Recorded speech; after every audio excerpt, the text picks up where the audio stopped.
A mummy is a human being whose body has been preserved long after death. Usually, a person's body decomposes slowly over time after death, leaving only a skeleton. Sometimes, though, the decomposition process is slowed. For example, if conditions are very cold or dry or there's a lack of oxygen, a body may not fully decompose for thousands of years. Well-preserved bodies have been found in the ice of glaciers, the oxygen-depleted bottoms of peat bogs and the dry ground of the desert. Although ancient Egypt is famous for its mummies, the Middle East does not have a mummy monopoly.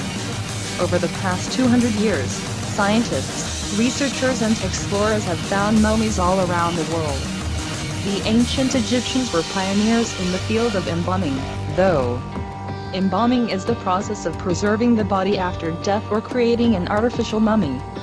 The ancient Egyptians were very interested in the afterlife, perhaps because life in Egypt's hot desert was usually very difficult. They sought ways to preserve the body after death because they believed the body was tightly linked to the Ka, which was one of 3 life spirits that defined a person. If the body was destroyed, they believed the spirit would also be destroyed and death would be final. If the body was preserved, immortality, eternal life, was possible.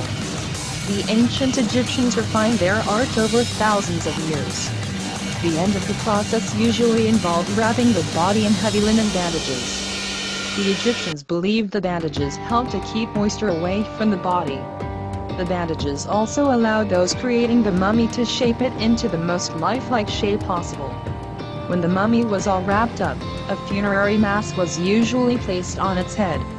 The face of the mask was often a likeness of the deceased or an image of an Egyptian god. The Egyptians believed this final step was an important ritual in the passage to the afterlife.